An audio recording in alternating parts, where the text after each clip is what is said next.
आप सभी मतदान पदाधिकारियों को हमारे इस चैनल में स्वागत है।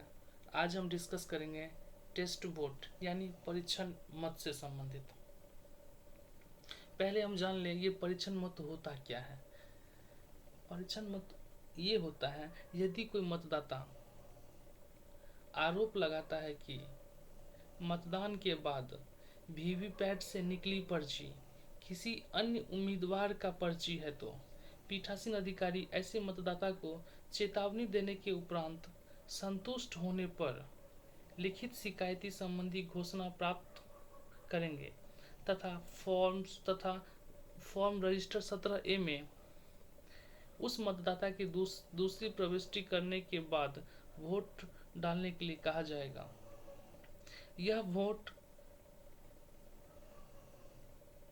उम्मीदवार या पोलिंग अभिकर्ता के समक्ष डाला जाएगा। अब कंडीशन ऐसा आता है यदि वो जो पर्ची कट के गिरा या तो पर्ची सही गिरा या पर्ची गलत गिरा, यही कंडीशन आएगा। तो कंडीशन ऐसा है जो आरोप सही पाए जाने पर तुरंत वोटिंग प्रक्रिया को रोक दिया जाएगा और इसकी सूचना रिटर्निंग ऑफिसर को दी जाएगी। यानी जो मतदान अभिकर्ता यानी जो मतदाता जो ये ब्लेम लगाया था, जो हमने जिस कैंडिडेट को अपना मत डाला वो कैंडिडेट का पर्ची वीवीपैट से कट के नहीं गिरा, यदि ऐसा वास्तव में हुआ तो उस कंडीशन में क्या होगा, मतदान को रोक दिया जाएगा। ठीक है। अब यदि वो पर्ची मतदाता द्वारा जिस कैंडिडेट को मत डाला गया और उसी कैंडिडेट का पर्ची कट के गिरा तो उस कंडीशन में जो है टेस्ट वोट लिख करके जो मतदाता टेस्ट वोट लिखा जाएगा मतदाता रजिस्टर पे और उसके बाद उस मतदाता से हस्ताक्षर कराया जाएगा। ऐसे करने के बाद मतदाता तो गलत हो गए तो फिर उस मतदाता को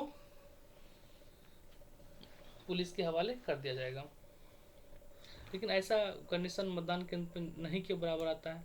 यदि आपके मतदान केंद्र पर ऐसा आता है तो इस प्रपत्र को फिल करना होगा, यदि नहीं आता है तो इस प्रपत्र को नोट एप्लीकेबल करके भरना होगा। अब हम आते हैं इस प्रपत्र से संबंधित जानकारी प्राप्त करते हैं।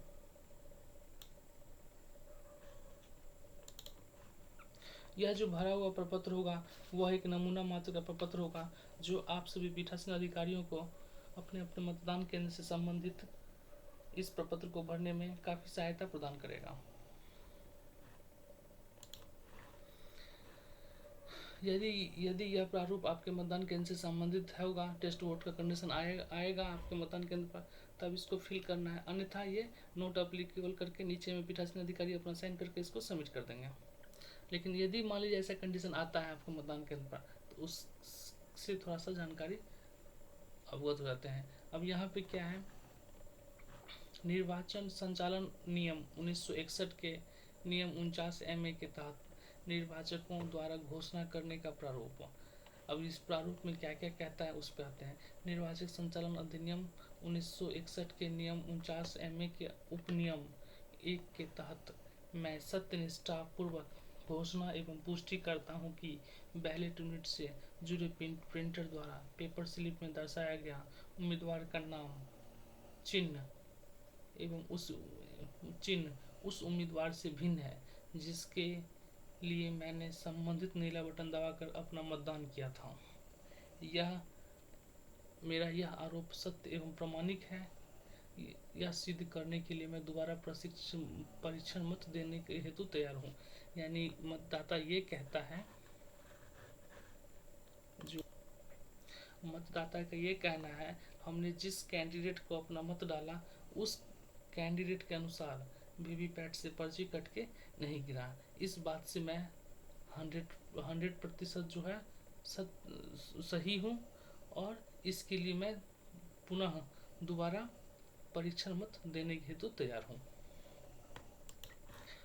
उसके बाद एक घोषणा और है इसी में, मुझे ज्ञात है कि यानी मुझे पता है कि आईपीसी दंडात्मक प्रावधान की धारा 177 के तहत दंडित होने पर जिसमें कारावास जिसकी अवधि 6 माह तक बढ़ाई जा सकती है अथवा अर्थदंड जिसकी राशि 1000 रुपया तक बढ़ाई जा सकती है, अथवा दोनों के लिए मैं स्वयं जिम्मेदार रहूंगा। उक्त बिंदु 1 में मेरे द्वारा की गई घोषणा गलत पाई जाती है जो पीठासीन अधिकारी को दी गई है, जिससे लोक प्रतिनिधित्व अधिनियम 1951 की धारा 26 के तहत गलत पाई जाती है। इतना कराने के बाद वो जो मतदाता होंगे, उस मतदाता के यहाँ पे नाम, उनका अंगूठा का निशान, माता पिता का नाम, निर्वाचक नियमावली में उनका जो क्रमांक कितना है, भाग संख्या कितना है, और 17 को रजिस्टर में जो अंकित किया गया है डेटा, उसका सीरियल नंबर यहाँ पे लिखेंगे। इतना करने के बाद यहाँ पे उस मतदान तिथि का, उस दिन का मतदान तिथि लिखेंगे, और यहाँ पे फिर लास्ट में पीठासीन अधिकारी अपना अपना हस्ताक्षर करेंगे। ठीक है, लास्ट में यहाँ पे दिनांक फिल करेंगे।